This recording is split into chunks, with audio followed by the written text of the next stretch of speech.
The magic power of music. These are the first piano sounds I remember my dad playing on our new piano when I was just 4 or 5. The chills this gives me and so many others, where do they come from?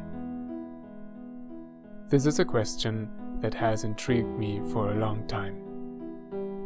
Did you ever ask yourself the question why exactly you feel what you feel when you listen to music? Let's make a little test. I will play a section of a piece for you.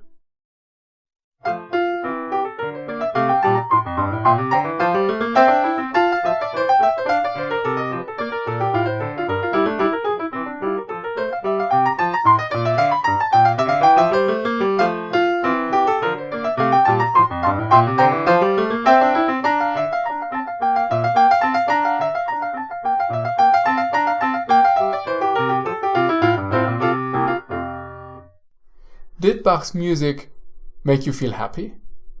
But why? Did you perhaps just win the lottery or some long-expected friend showed up?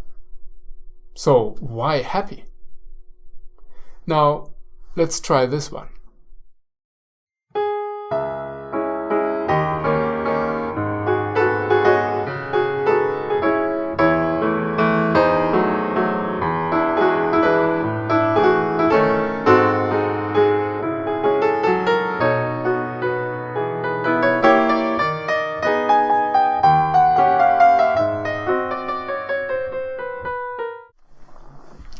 How did you feel? Melancholic? Sad? But nobody died or offended you, so you didn't really feel sad.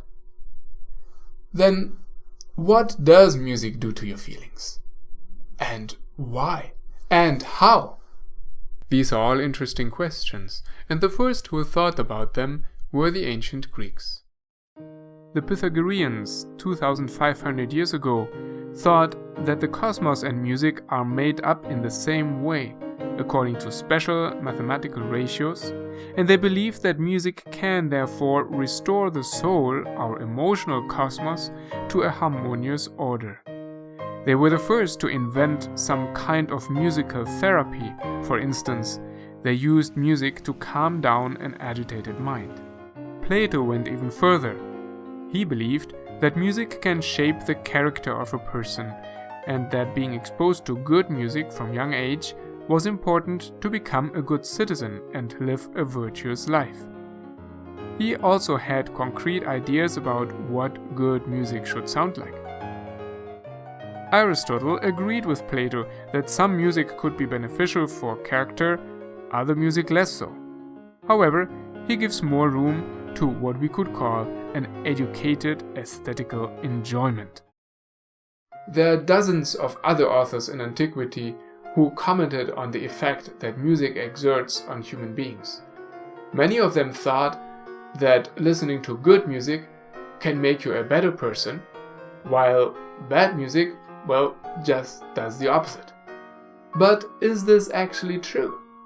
And on what grounds can we evaluate music and say, this is good music and this is bad? This topic fascinated me so much that I wrote a whole book about it. I wanted to get to the bottom of these questions.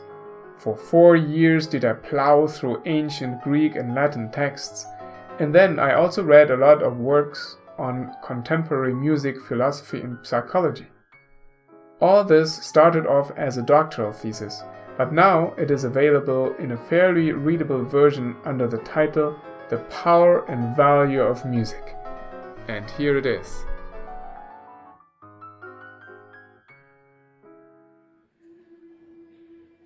Music has always played a big part in my life. Still a young boy, I became a proud member of the Aachen Cathedral Choir back in Germany. Here we are on a tour in Rome singing on St. Peter's Square. At some point, I even directed a self-composed orchestra piece. I blush today because the artistic value was, let's say, rather modest. And I love the piano, sometimes also accompanying my sister.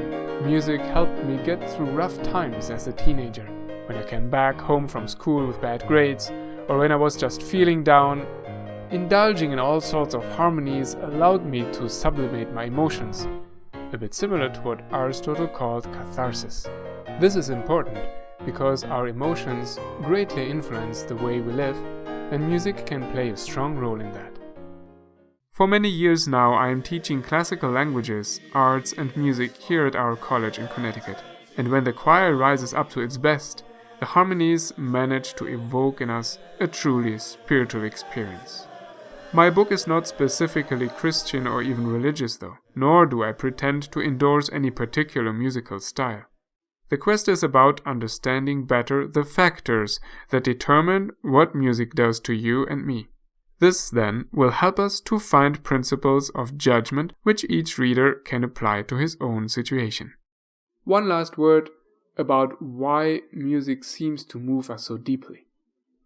J.R.R. Tolkien, in the mythological world of the Silmarillion, devises a vision of the world created by music. The Ainur, some sort of spiritual beings like angels, engage in a magnificent song, which coagulates into the stars, the earth, nature, and ultimately the unfolding of history.